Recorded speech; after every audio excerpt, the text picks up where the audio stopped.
What's good, everyone? Welcome to Underground EDU. My name is JC Valdez, and I teach topics that are not covered in school for free on YouTube and Instagram. How do you feel when someone gives you excellent customer service? I don't know about you, but for me, I love when people treat me well when I go to an establishment or to a store. If you work in sales, education, or the healthcare industry, or any job where you have to interact with people, then this lesson is for you. When I'm in a place where I get excellent customer service, it makes me want to go back to that place. The amount of people that I meet in a given day with horrible customer service skills is unreal.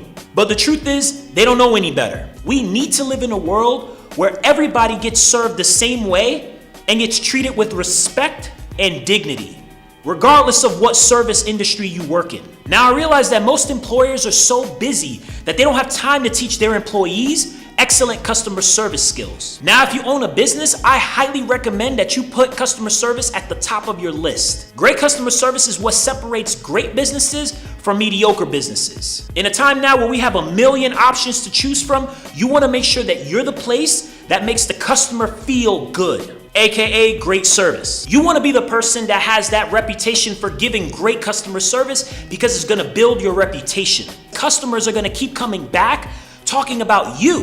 When you give great customer service, you're that person that all customers want to go back to. Not only will you get the benefits of being that person who makes people feel good, but you'll also feel good as well. There are so many people out there who think they have great customer service because they smile, because they hold the door for a customer or a client. This is called being polite. And being polite is part of customer service, but it's not everything. It's a soft skill that most people think that they're good at, but the reality is, how many times in your life have you actually had great customer service? You could probably count it on one hand.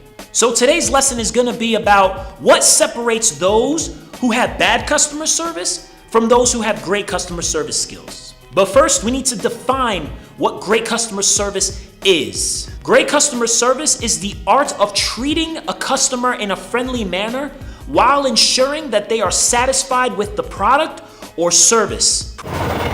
Now I'm going to go into the list of people who give us horrible service. People that are impatient with us, people that are inattentive, people that make assumptions, people that rattle off way too many options, people that can't read our body language, people that don't know that much about the product that they're selling, people that can't control their negative emotions, people that are too slow, people that are inflexible, people that hate their jobs, people that are lazy, people that don't listen, people that cut you off when you're trying to talk, and people with a bad attitude. Nobody wants to be served by these types of people.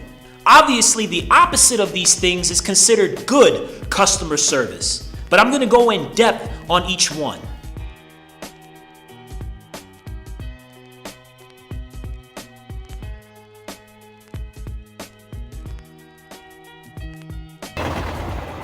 Truth is, great customer service boils down to one statement. How do you want to be treated if you were in the other person's shoes? Now I'm going to go into the qualities and skills that make somebody great at customer service. Number one is patience. The worst thing that you can do for a customer is rush them. One of the easiest things that you can do for somebody is give them your time. Even if there's a long line, even if there's a lot of people that are being served, there's a way to make a person feel as though you have all the time in the world to serve them. Now, I'm not saying you need to take all the time in the world to serve somebody, but I am saying make them feel as though you're going to wait for them. If you're in a job setting and there's not a long line, there's no reason why you can't just take your time. Be patient. Don't rush the person out the door. Quality or skill number two is be efficient. There's nothing worse than somebody who moves too fast when they're doing something and somebody who moves too slow. Number three is to be professional.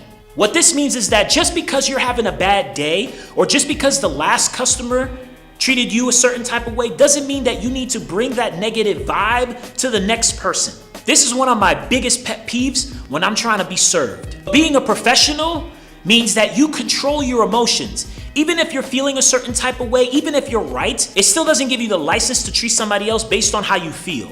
Repeat after me.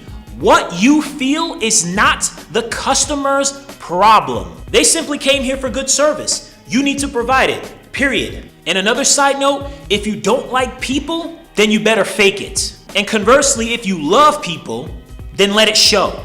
People want to feel important. It's not about how you feel, it's about how they feel. Number 4 is to be fair. Treat every customer the same. We know when somebody who's serving us goes above and beyond for somebody else, but not for us. Always be mindful that customers are watching you. They're watching what you do, and they're watching what you don't do. Number 5 is to validate the customer. Now, the truth is the customer is not always right. If you're in a situation where you need to de-escalate a customer, the easiest thing for you to do is to validate them. Validate their point of view. What you want to say is something like, "Sir, ma'am, I can see that you're upset. You have a good point. This is what I can do for you." And don't give me this, "Oh, the customer was rude to me. This person was being mean to me." If a customer is ever rude or mean to you or angry because they didn't receive a service that they want, then it's still your job to de-escalate them. You want to be firm, but you also want to have a calm presence. You want to be the rational one in the situation. As long as you're being respectful, firm, and calm in a situation, typically the customer will de-escalate on their own. Number 6 is to go above and beyond for the customer when you can. If there's an opportunity for you to give a customer a discount, just do it. Also, if there's something on sale, make sure to let the customer know about it. Number 7 is to be attentive. Get off your phone, be present, watch the customers as they move around your establishment or your store. We know when someone's paying attention to us. Number 8 is to listen. If a customer walks into your store and they look like they want to be left alone, then leave them alone. Don't go following them just because your supervisor tells you to follow them. Give them space. Number 9 is to never assume what the customer is there for. It's rude and it's unprofessional. Just wait for them to tell you. Number 10 is you're allowed to make suggestions, but only if you're an expert. Let's say you work at a clothing store and you're somebody who knows a lot about fashion. Then it's okay for you to make a suggestion to me because you know what you're talking about. If you're dressed all raggedy, don't be telling me how to dress. If you work in a store and you don't know that much about the product that you're selling, which is a problem in of itself, but let's say you're in that situation, it's best to keep your mouth shut. Number 11 is to know your product or your service in and out. You gotta know what you're selling. You don't have to know absolutely everything, but you need to know most of what it is that you're putting out there. There's nothing worse than being in a place where you're trying to receive a service and you start asking questions to somebody who works there and they don't know anything about the product or the service, or they have to go get somebody else to help them.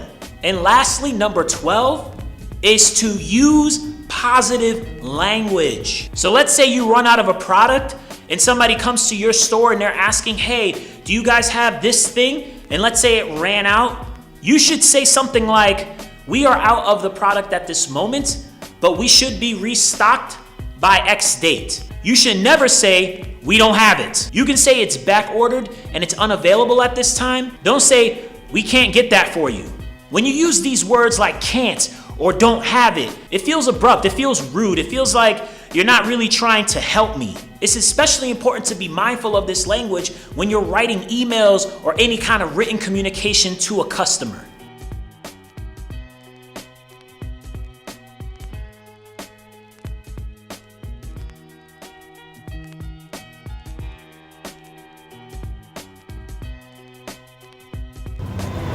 All of these things appear to be common sense, but the reality is very rarely will you meet a person at an establishment or a business who has excellent customer service skills. And so the purpose of writing this lesson for you guys is so that you can take what I just taught you to your jobs, so that you can have a better reputation, so that your business can thrive.